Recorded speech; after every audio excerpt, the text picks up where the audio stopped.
Gloire à Dieu.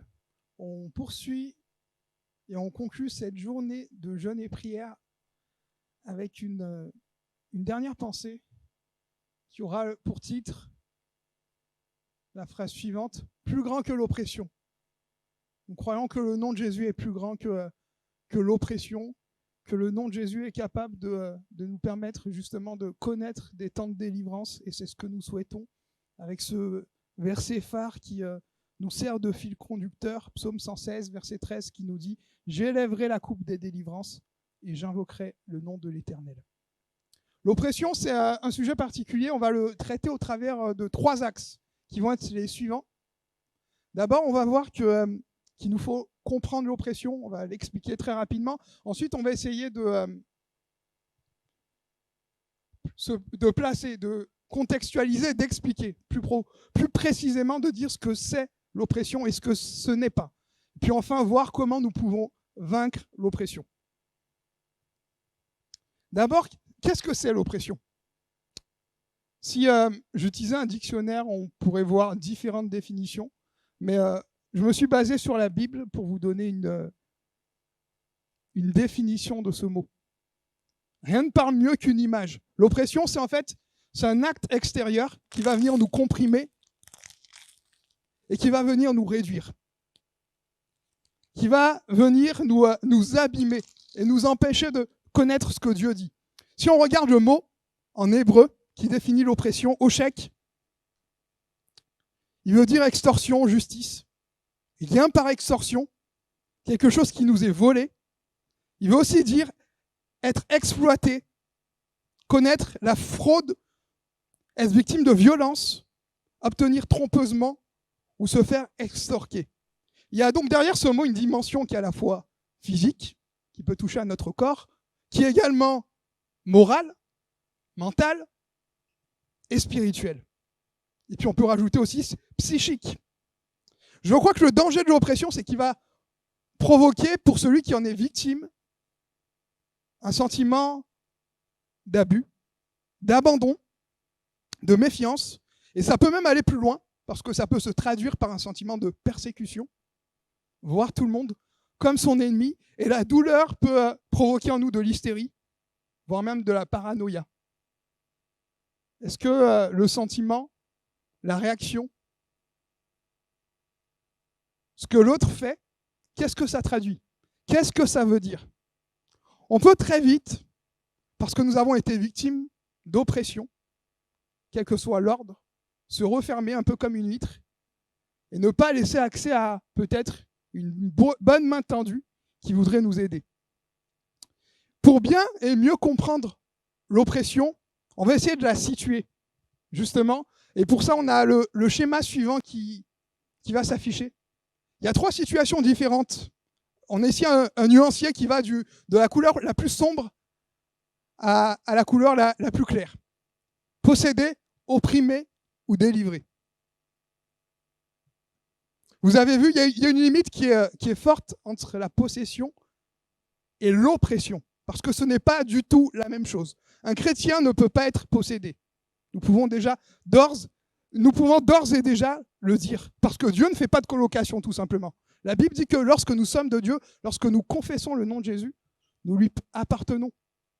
Nous sommes le temple du Saint-Esprit. Et il règne en nous. Donc il y a impossibilité d'avoir une cohabitation entre l'Esprit de Dieu et un esprit démoniaque ou impur.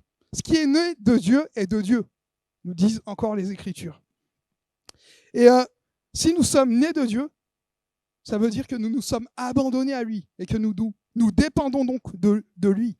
Donc, mon frère, ma sœur, peut-être que tu es victime d'oppression, mais sois rassuré, tu ne peux pas être victime de possession. Tu appartiens à Dieu, tu peux être parfois peut-être assailli par les doutes, criblé par autre chose, parce que l'oppression est quelque chose de vraiment complexe. On va essayer d'en parler. On voit ici dans la partie du milieu, la partie centrale, opprimée, 2 nuances différentes, une plus claire, l'autre qui l'est moins. Et je pense que l'oppression peut nous toucher justement à ces différents niveaux.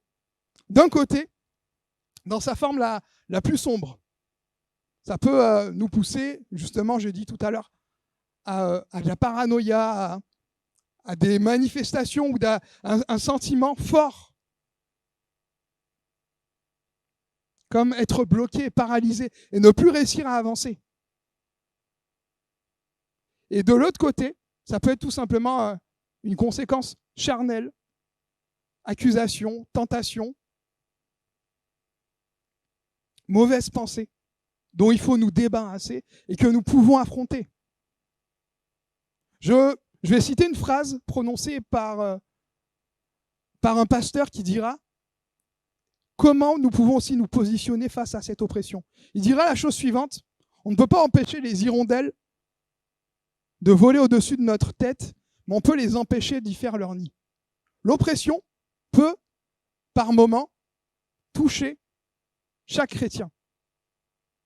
Mais pour justement vaincre cette oppression, quelle qu'elle soit, quelle que soit sa forme, que ce soit d'une forme intense, peut-être quelque chose qui est régulière et qui semble installé, ou que ce soit quelque chose d'exceptionnel, il y a parfois, peut-être dans un parcours de vie, des moments où tu peux avoir ce sentiment d'être oppressé, ou dans des lieux où on peut se trouver.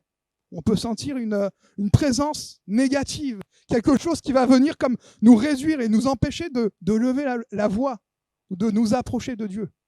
Je me rappelle, lors de mon premier voyage missionnaire, on était parti dans une ville qui s'appelle Abomey. C'est le fief du vaudou au Bénin. Et pendant cette expérience-là, c'est comme si j'avais eu le sang glacé. Un soir où on devait justement évangéliser et on m'avait demandé de parler, comme si pendant quelques instants, j'arrivais pas à ouvrir la bouche. J'arrivais pas à m'exprimer.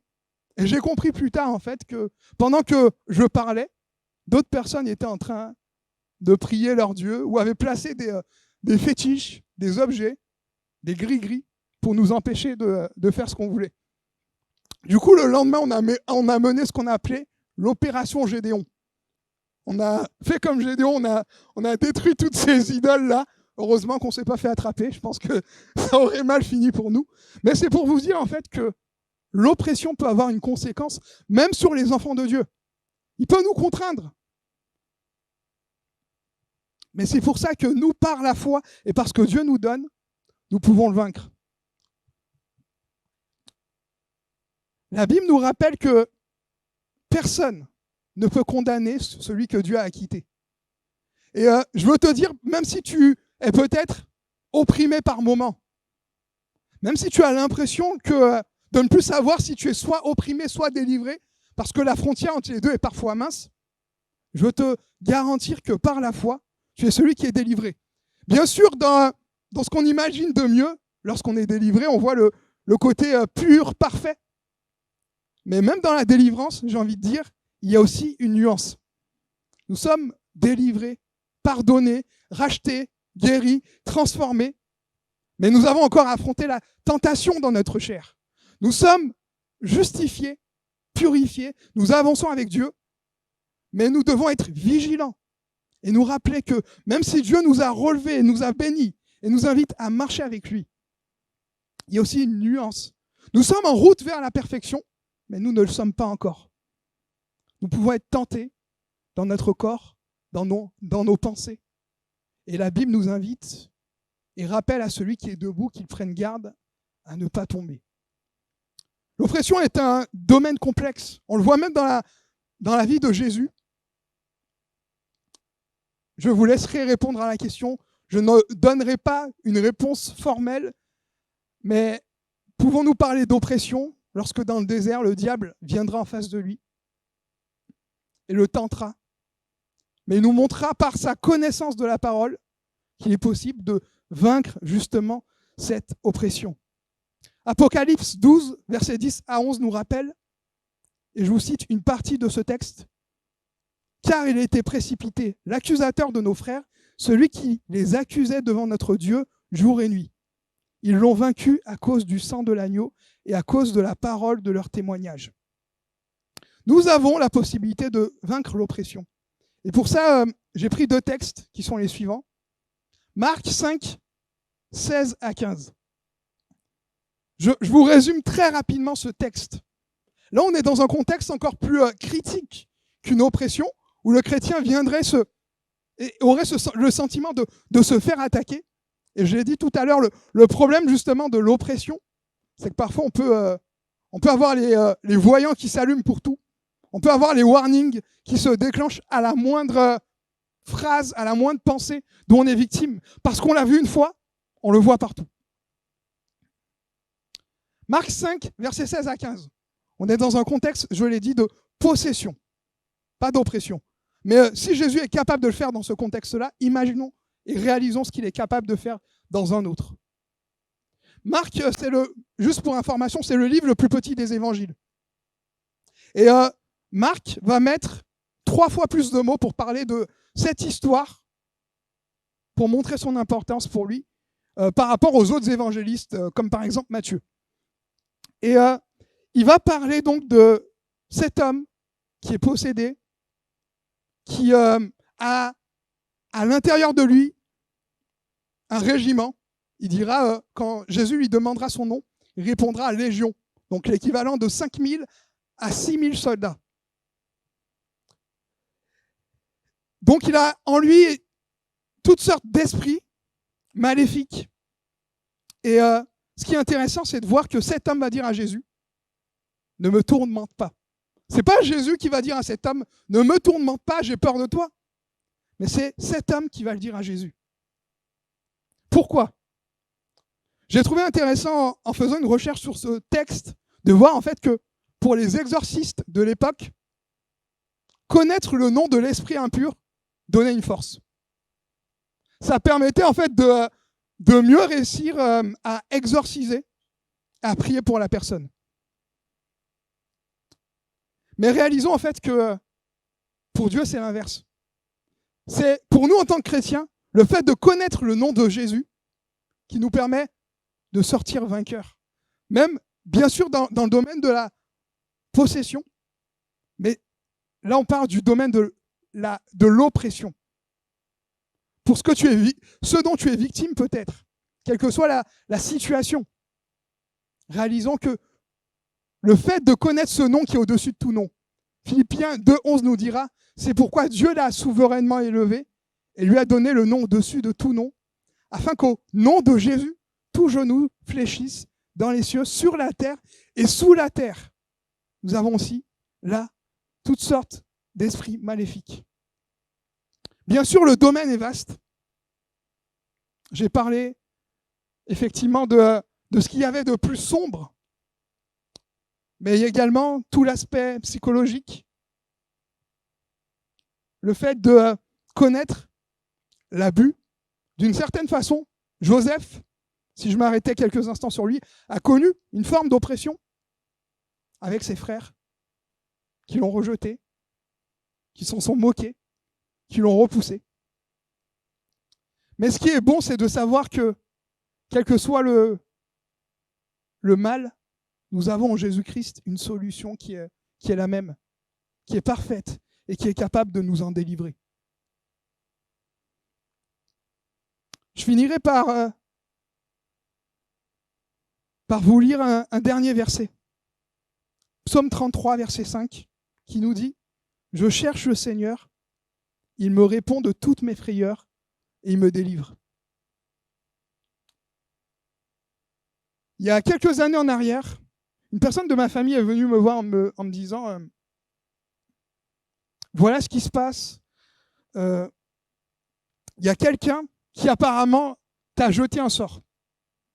Donc, je te donne ça, ce savon, et si tu l'utilises, tu pourras guérir. Si tu l'utilises, tu ne seras pas touché par ça. Ma seule réponse a été en fait, le nom de Jésus est suffisant. Je n'ai pas utilisé ce savon tout simplement par peur d'esprit impur qu'il y aurait dans ce savon ou autre chose. Mais j'ai utilisé aussi parce que je ne voulais pas être oppressé par mes pensées, par la peur. Ce qui est plus dangereux que l'oppression spirituelle, je pense que c'est l'abandon spirituel. C'est le moment où on dit « je ne peux plus rien » ou « Dieu ne peut plus rien ». C'est le moment où on baisse les bras. parce que le combat est trop intense. C'est le moment où on arrête, et où on ne continue pas, parce que nous avons l'impression que les jours se suivent et se répètent, et que Dieu ne pourra plus rien changer. Quelle que soit l'oppression que nous connaissons, quel qu'en soit le stade, Dieu est le même. Sa puissance est la même. Elle est capable de nous réparer et de guérir tout ce qui peut être brisé en nous. Amen.